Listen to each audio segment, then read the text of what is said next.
Hey everyone, I'm going to go over ABM Safety Training for the new hires and annual safety training that we have here at the site. This is site specific, but also a corporate initiative to always keep safety first. So in our training here today, which I am using this live stream version for the first time, hopefully this is working out with audio and whatnot, but it's new hire safety orientation. So if you've recently been hired, this is required safety training. And also for all team members, this is annual safety renewal training, just to continue to go over training here at ABM for safety. Safety is a vitally important aspect of what we do as a company and as individuals. Let's face it, it's important for you to go home in the same manner of health and well-being that you have when you came to work. So we want you to be able to do that. So safety is important. There are literally hundreds, if not thousands, of accidents within the company that happen on a regular basis where people are injured, either minor injuries or severe. These things impact our industry and our company and impact the clients that we do business with. So safety is a high priority with us. And so I want to make sure this is available to you in this format here, which is basically a live format, but recorded for your benefit to where you can grab a hold of this anytime. So today I'm going to go over the new hire safety orientation level 1 core safety.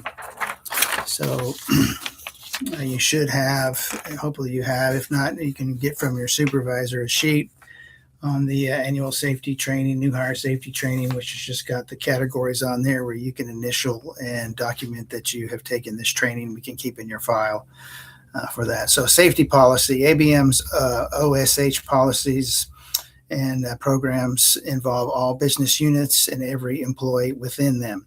So this is a business unit here at site specific at DFJ. And so it's important that every business unit have their safety training, and we're going to have this for our folks here.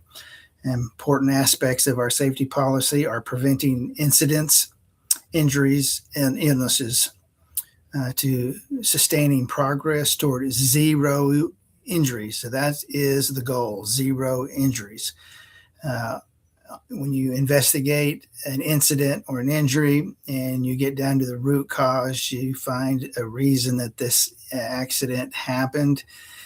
Almost 99 to 99.9% of those reasons can be mitigated through awareness of safety in some form or fashion. We believe that every safety incident can be avoided if we pay attention to safety and follow safety practices and protocols. And so that is the goal. Also assuring full compliance with all laws, regulations, and requirements to include corporate and customer requirements. So not only do we have the ABM safety core values to follow, but also at every site. And at this site here at Falcon Jet that we are at, we have their safety team for which we continue to follow their safety advice as well. We have within ABM 6 tasks that we call safety absolutes. So these are just absolute safety tasks. So, and these require additional training and authorization before any ABM employee can perform these. So before you perform any one of these things, these 6 list that I'm going to go through here, make sure you have the authorization and training to do these. Number 1 is live electrical work. We do not do that here. We're primarily janitorial, so any live electrical work we do not do. And if you were asked to do that, you should say, no, I have not been trained or am not authorized. Number 2 is lockout, tagout work. Also, we do not do that here, but we must respect any lockout, tagout situations that we see. If a piece of equipment has a lock and a tag on it that says do not use, do not remove that lock and tag and use that piece of equipment, it's on there for a reason, which is for your safety. Confined space is number 3. We don't do any confined space work, so we will not ask you to enter a confined space without proper training. Number 4 is powered industrial truck operations, so do not operate any powered industrial equipment without proper authorization and training. Number 5 is mobile elevated work platform operations. That's not a part of our standard business operations here, so do not get in a mobile lift and lift yourself up to do work. That's not something we do. And number 6 is working from heights above 4 feet. So we don't get up above 4 feet without authorization and proper training, which would bring me to ladder safety, which is very important. It's become something in the forefront of our industry. You'd be surprised at how many accidents happen just on a step ladder or step stool. I mean, it's just amazing. So we don't climb up ladders and do things without proper training and authorization. So if someone asks you to climb a ladder, you make sure you check with your supervisor before climbing up a ladder for any reason whatsoever. The second category on here is think safe. You know, it's important that you always think safe, build the safety consciousness within yourself to where when you perform a task, you're thinking, is this safe for me to do? Is it safe for people around me to do? That's another aspect. It might be safe for you to do, but is it safe for other people to do that, for you to be doing that? So injury and illness statistics indicate that most work-related injuries and illnesses are caused by unsafe acts or behaviors. So before starting your shift or performing a task, ask yourself the following questions. Do I understand the task and how to perform it? Have I identified and eliminated all the hazards associated with this task? Have I asked for help if needed, which if you need help, please ask for that. Do I have the right tools, equipment, and PPE, which is personal protective equipment, needed to complete the task? Are the tools and equipment in good working condition? Will I give my full attention to this task? In other words, can I do this job without being distracted? And am I meeting or exceeding the safety requirements for this job? So we should always have a minimum of safety awareness that we bring to the table, but there's no reason you can't exceed that minimum level of awareness. And like the old saying goes, it's better safe than sorry. That's truly a good saying to think about. Number 3 on your list is general safety rules. So these are just in general, follow all safety policies, rules, and procedures at all times. Report the use of any prescription drugs that may affect your mental or physical functions to your supervisor before beginning work. Number 3, ask questions if you are confused or do not know or understand how to perform a job task.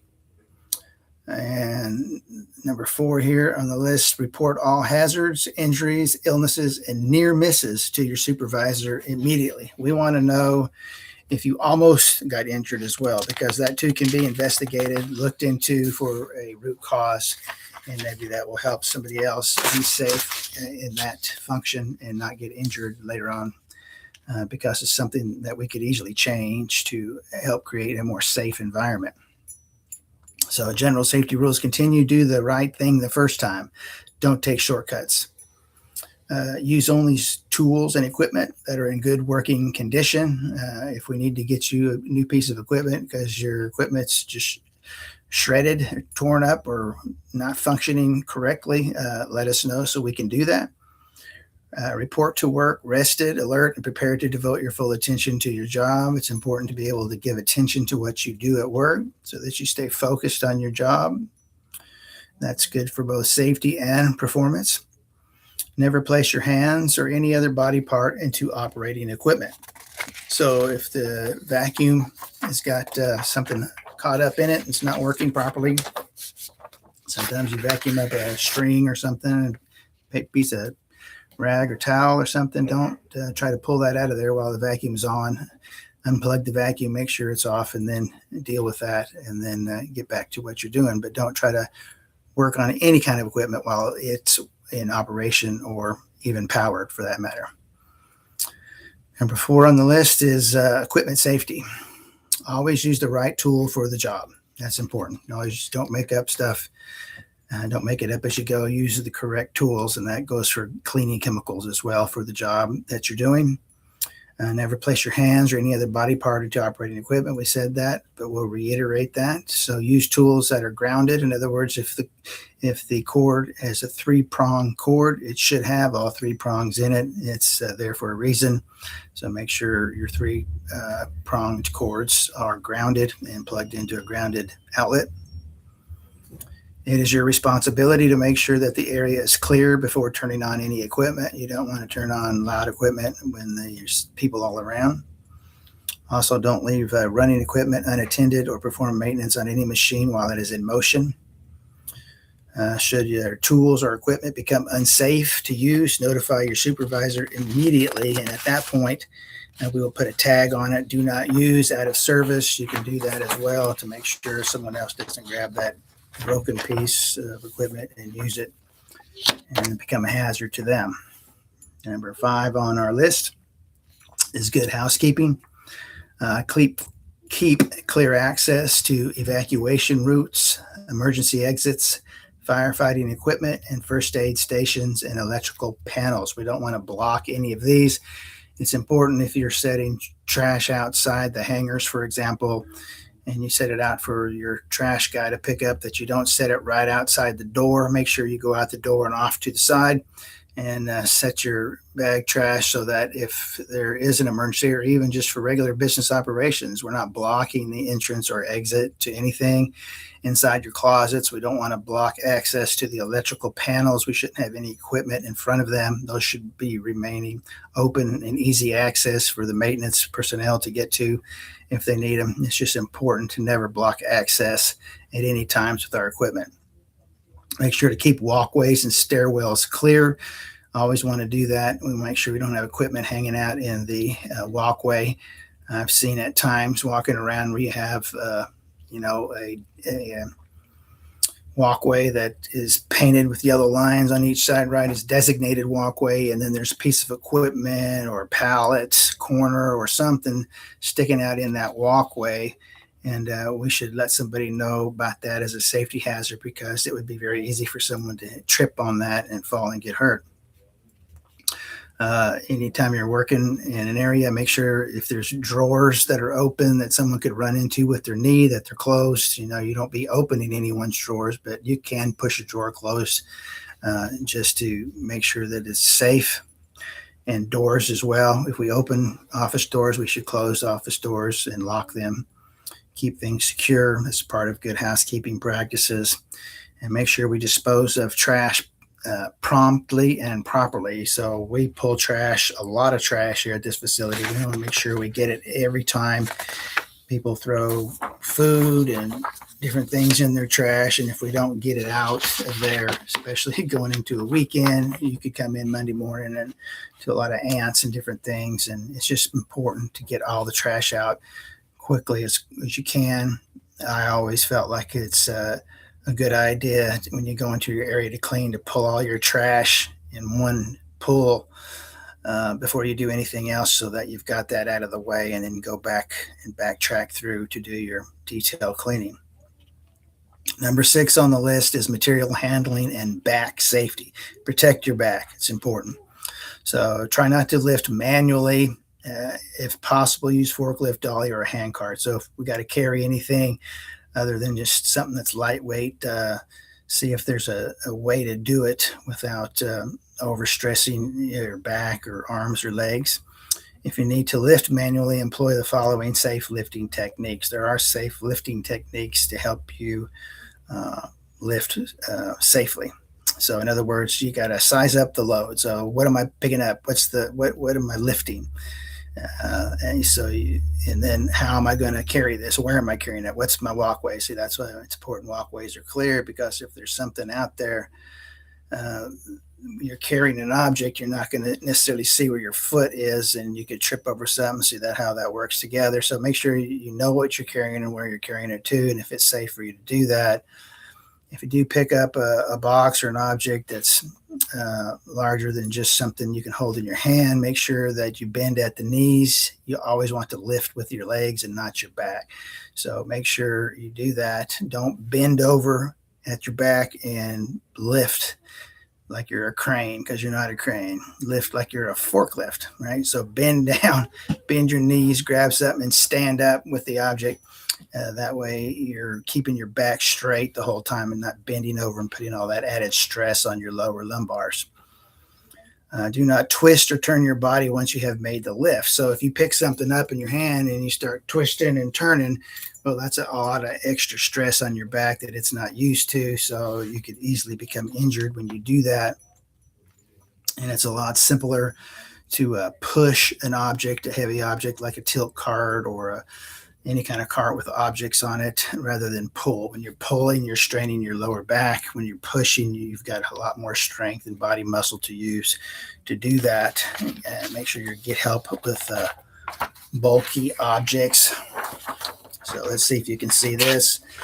So this is what it looks like to lift correctly. Don't bend over like this guy to pick something up. See, this guy's being a crane. Not a good idea. This guy's being a forklift. There you go. That's the way to pick up. And make sure that you lift your objects by standing up, holding it, rather than trying to pick it up with your lower back. And another important aspect of that is that when you do pick up an object, if the object's extended away from you, that's a lot more stress on the back than if the object is right up on you. So when you pick something up, you hold it to your body, it's a whole lot less stress on you than it is if you try to hold it out here in front of you. See if I can adjust this a little bit. Yeah, so object should be held close to the body, not away from the body, a lot less stress on your body. Okay, number 7 on the list, is fall prevention. So slips, trips, and falls injure more people than any other type of accident. Here at this facility, for example, it's a really relatively safe facility, a great place to work, and a lot of safe work environment out here. But that being said, we have had some recordable injuries and accidents because people slipped or they tripped. They've slipped on a wet floor. They've tripped over walking down the stairs, carrying their trash. A couple things have happened. And that's like the number one way people get injured at work is slip or trip or fall. So that's why it's important for the walkways to be clean and know where you're going and to be cognizant of your area and how you will, say, remove trash, for example, like someone who sprained an ankle walking down a stairway while carrying a bag of trash.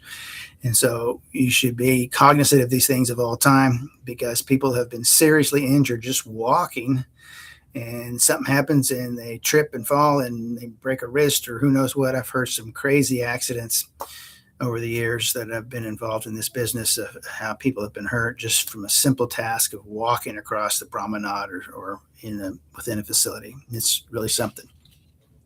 So very important to pay attention to your walking path. Pay attention to hazards such as wet or slippery floors and torn carpet or tile. Eliminate hazards when detected. When you're walking through an area and there's cords strung across, hoses, just all different kinds of things can be out there. Torn carpet, a chipped tile, anything can happen, and people can trip on that. So if you're vacuuming an area and you got your vacuum cord and it's strung all down the aisle, there's people around, people can trip on that cord. So you try to keep that cord off to the side so that you don't, trip them up on your cord. Just a lot of different things. In fact, you should always have a caution sign, wet floor sign type of things out when you've got anything that you're using that could potentially cause an injury or someone to trip on, which comes to eliminate hazards when detected. So this will eliminate as many hazards as possible. So we should never run when we're at work. So don't run. There's no reason to run from one area to another. You're expected to walk. So don't be running. Use only authorized walkways or aisleways, especially in a warehouse and around machinery. One of the slips accidents that we had, someone was taking a shortcut and there was water on the floor where they were working on the aircraft, and they slipped on that and fell And if they had been taking the standardized walkway, then that wouldn't have happened.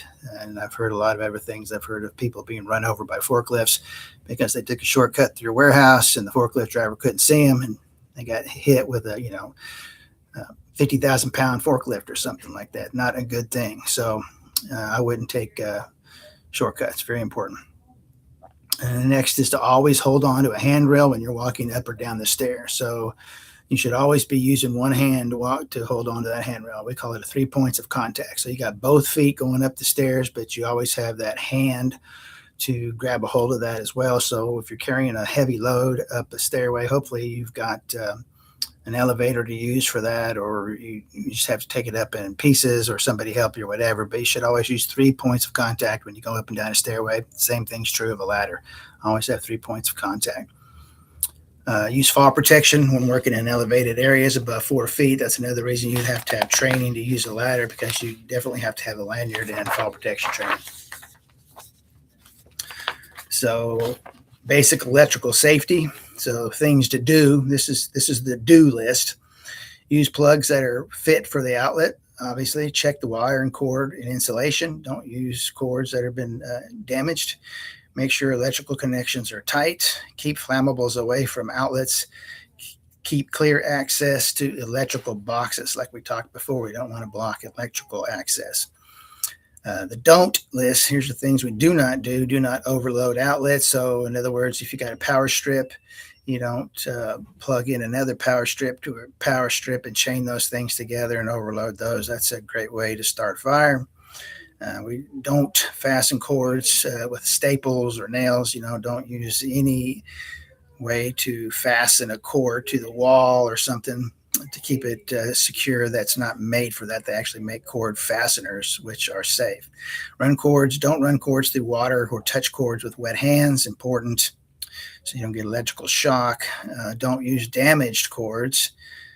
Don't use ungrounded cords or remove the grounding prong from a 3-prong plug. Now, some cords are made ungrounded, which is 2 prongs. They're designed to work that way, and they're UL listed. That's fine. But don't be pulling off that 3rd prong and using it that way. It's there for a reason. Number 9 on the list is personal protective equipment. This is the acronym PPE. You hear that talked a lot about in the industry, in all industry really.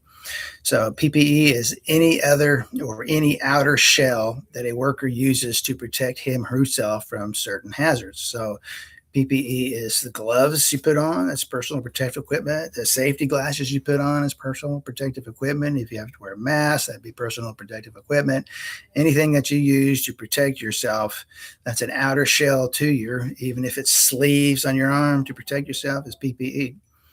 So ABM will provide all employees that are exposed to real or potential hazards with the proper PPE for the job. So we do here at this site provide safety glasses and gloves, which is the primary PPE we need to utilize for the work that we do. We provide that to you, and just you have to make yourself available to use it. You need to get it and use it, or it's not going to work for you. Eye protection, the safety glasses, very important. Safety glasses are to protect your eyes from dust, clippings, and light, and dirt, and anything that can happen. I've seen just crazy things. All of a sudden, something fly up and poke you in the eye out of nowhere. And so safety glasses are super important. A lot of people don't like to wear them, but you've only got 2 eyes. I suggest protecting them both. It's very important that you do that. You don't want to lose an eye because of a silly accident or even a major accident for that matter. Safety glasses are required in all designated areas. There's definitely areas without here that will have a sign on the door that says safety glasses are absolutely required. And so make sure that you are utilizing safety glasses in those areas. But to be honest with you, here, if you're working for us, any job task that you perform for ABM, you should be wearing safety glasses. If you're filling up your spray bottle, if you're cleaning a restroom, if you're pulling trash, if you're driving a cart, anything that we do, you should be wearing safety glasses and or safety goggles, which brings us to our next point, wear splash-proof goggles when handling liquids. And the reason being is safety glasses, you can if say you get splashes up on your head, it'll drip down under the glass and get in your eye. But if you utilize goggles, well, it seals at the top of the forehead and helps protect from splashing. Glasses don't protect from splashing so much unless it's directly in your eyes, but the goggles protect from all sides. So approved safety glasses will be supplied by your supervisor, which we provide. Goggles are in all the closets, janitorial closets, where you might be exposed to splashing. Contact lenses are not considered eye protection, so you'd still have to wear safety glasses over your contact lenses. And just safety glasses are rated, so they need to be rated as safety glasses and not just as a pair of lenses that sunglasses, for example, that you just like to wear. PPE equipment continued. Hearing protection. There are areas within this facility where hearing protection is required. It's provided, to you in those areas. Other than that, hearing protection is not required unless it's designated a hearing protection area, which is usually anything above 85 decibels. So equipment that requires the use of hearing protection includes, but not limited to, drills and grinders, blowers, string trimmers, lawn mowers, yard vacuums, and almost some vacuums, but they usually fall under the 85 decibel category. So, but if your hearing bothers you, protect it.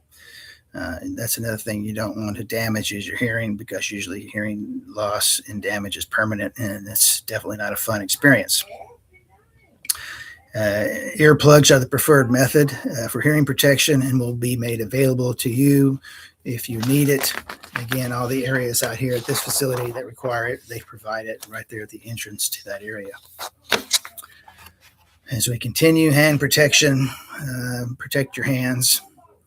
Latex or nitrile gloves should be worn when handling standard cleaning chemicals. So we provide gloves to everyone and expect you to get those gloves and utilize them when you go cleaning or pulling trash or doing anything, so that your hands are protected from chemicals or liquid waste of any kind. Leather gloves and other, more protective gloves can be worn when handling objects that can cut or puncture the skin, things like that. Foot protection. We don't require steel-toe shoes here. That would be personal preference on your part, but we do require that you wear a good pair of shoes, a good solid pair of shoes, no open toe, no open heel, nothing that you can damage in your foot. So basically, in the environment we're in, like a tennis shoe or a work shoe or anything like that is a great shoe to wear out here. Head protection, hats, hard hats, things like that aren't required, and so I don't even see anyone out here using those for any of the positions that they have. Number 10 category on the job, injuries and illnesses. If you are injured on the job, you must report the injury to your supervisor immediately. Very important that if you get hurt, whether you think it's minor or not, report it to your supervisor. Let's document it. And a lot of times we need to call and just document this call it in and get it on logged in. I don't know how many times I've had people get injured and say, it's nothing. And then a week later, all of a sudden it's something. And so now you're reporting a late injury, and that's just not good for you. It's not good for the recording and reporting of injuries and accidents and injuries. So make sure that you report everything immediately so that we can document it. And if it's nothing, great. It's nothing. It's just something you go home and treat and you're okay. But if it does turn into something more than that, then we have the injury documented, and we can continue to whatever we need to do to get you treated correctly. So even if you don't need medical or treatment, report all accidents, near misses, and injuries to your supervisor when they occur. All legitimate work-related injuries and illnesses are covered under workers' compensation. Claims are handled and investigated by a third-party claims administrator. So we have someone that we hire that handles all of our claims. And when something happens, I notify safety and risk, and then they notify their claims administrators, and they handle the case and things like that. Because every injury involved, it's basically you've opened a case, and so we'll deal with those one at a time at that level. ABM does have a return to work and stay at work program. So if you're placed on work restrictions, we'll do everything we can to keep you working and so that you don't lose your paycheck, because even if you go out on workers' comp, you're not going to receive full pay. And so it could be a financial burden when that happens. So we'll try to keep you working if at all possible, if the doctor says you can continue to work. But again, that's up to your healthcare professional and the other folks above my pay grade. So number 11, very important, something we call bloodborne pathogen awareness. So this is something as a cleaner you can potentially be exposed to, and you need to know and understand how to handle and work around blood. So only specially trained and designated employees are allowed to clean up blood and other potentially infectious materials. And so it's important that if you run into blood in the workspace, that you contact your supervisor about cleaning that blood up, because we have to approach it very specifically ways, because we're using universal precautions. In other words, we're going to take precautions that blood or body fluid could potentially be contaminated with an infectious disease. So we want to make sure we handle it properly. So treat blood and other potential infectious materials as contaminated.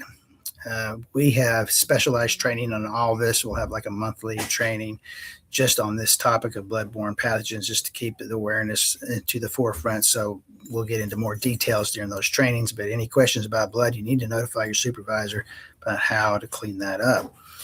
And because you may not be able to clean it up, you may have to have assistance to do that properly. For instance, the AIDS virus, hepatitis virus are the most common pathogens that are in blood.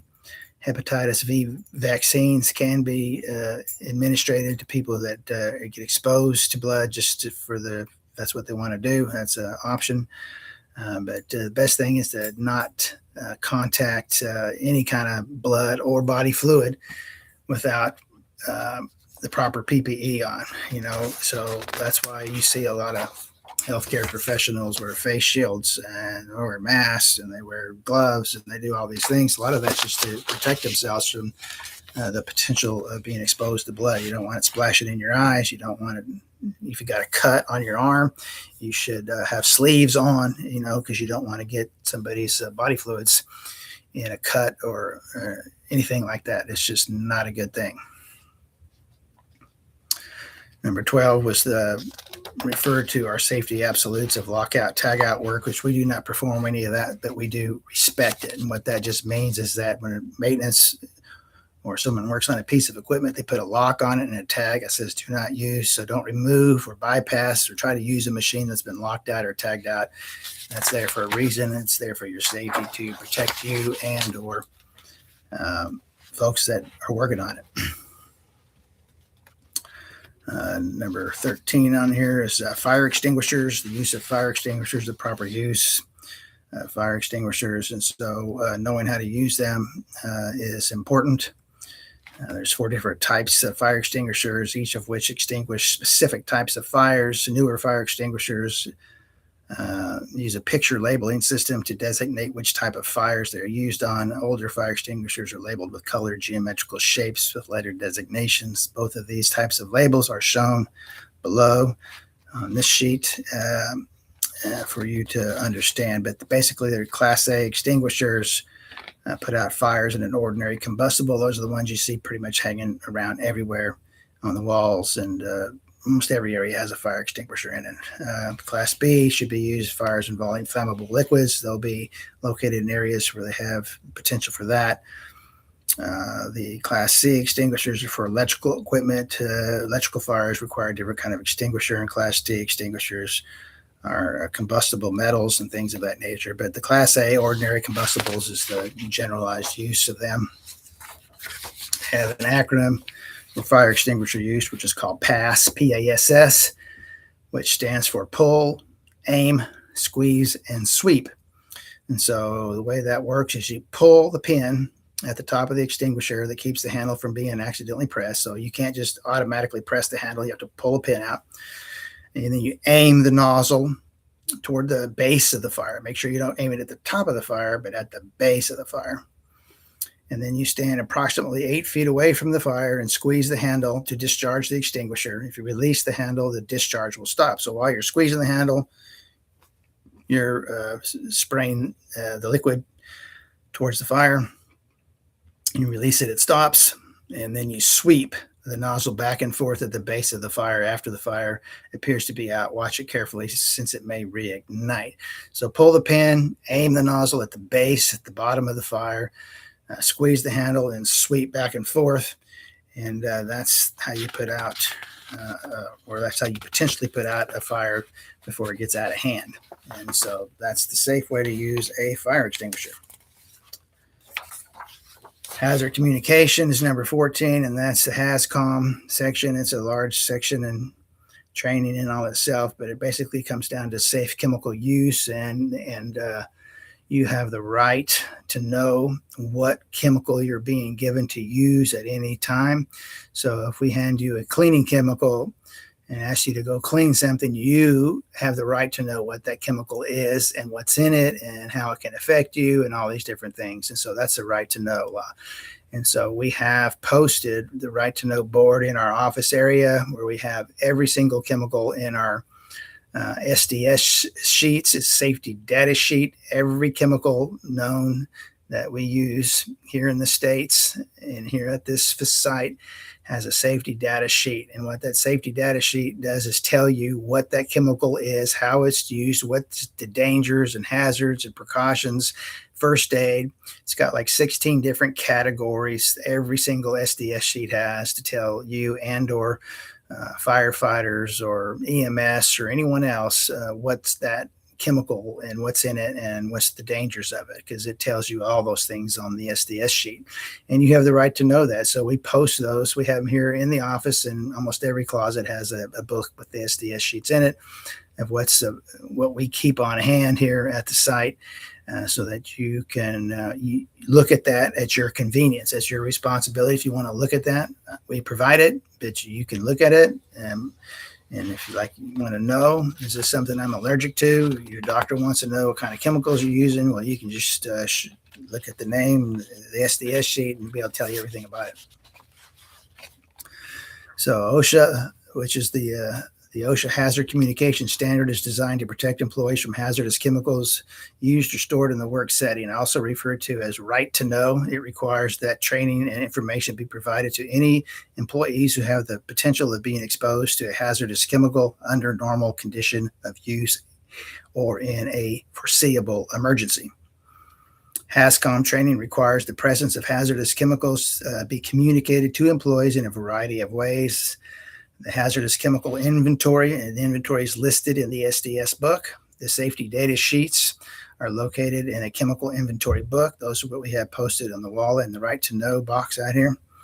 Labels, tags, or signs. Labels are required on every product bottle and can be used by your supervisor. So every spray bottle should have a label on it. The chemical should be labeled that you're using on the spray bottles. I saw today an unlabeled bottle. I don't know where it came from. It was sitting out over here somewhere. I just grabbed it and got rid of it, because you can't have unlabeled chemicals, because something happens. We don't know what it is. Nobody knows what it is. So it's not a good thing ever to have unlabeled chemicals. Don't just take an empty spray bottle and pour something in it and use it, and never mix your chemicals, by the way.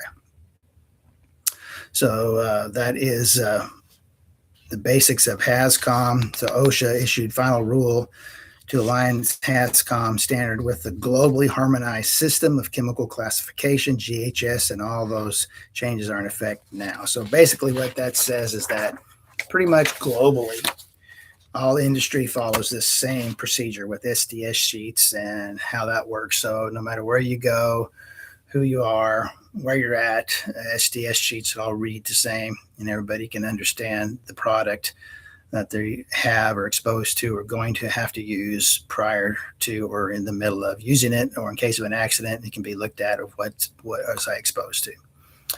So do you know that all containers of hazardous chemicals must be labeled, tagged, or marked with the identity of the material and appropriate hazard warnings? To be both GHS and OSHA compliant, container labels must have the following elements: the product identifier, ingredient disclosure, the pictograms, the single word identifier, the hazard statements, precautionary statements, supplier identification. That's why we try to use professional labeling by the manufacturer that they distribute with the chemicals, so that we have the proper labeling. You can't just take a Sharpie pen and write on it glass cleaner. That doesn't work. You got to have the real glass cleaning label from the manufacturer on there. So that is our ABM safety training.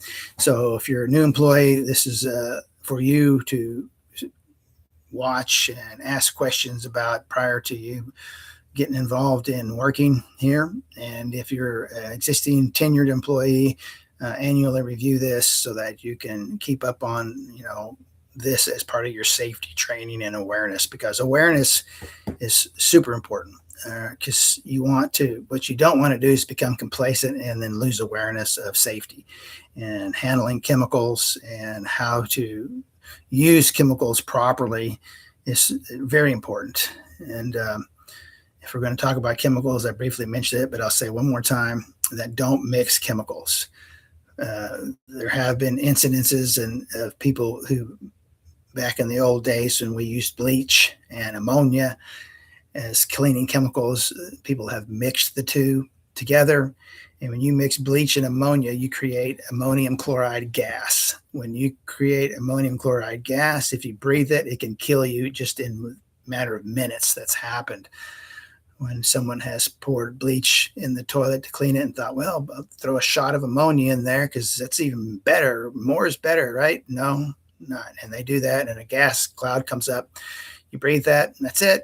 If it can seriously injure you and or cause death, and it has. So don't do that. So don't mix chemicals. More isn't always better. There are actually dilute ratios. Those are also on almost all chemical labeling on how to use them properly and effectively. More doesn't always clean better. They clean best at the dilution ratio that's provided by the manufacturing. We have the J-fill machines out here where we put the concentrate chemicals in those machines. It automatically creates the dilution ratio for you, so that when you fill up your spray bottle, it's being filled from both the water and the chemical side to the proper dilution ratio.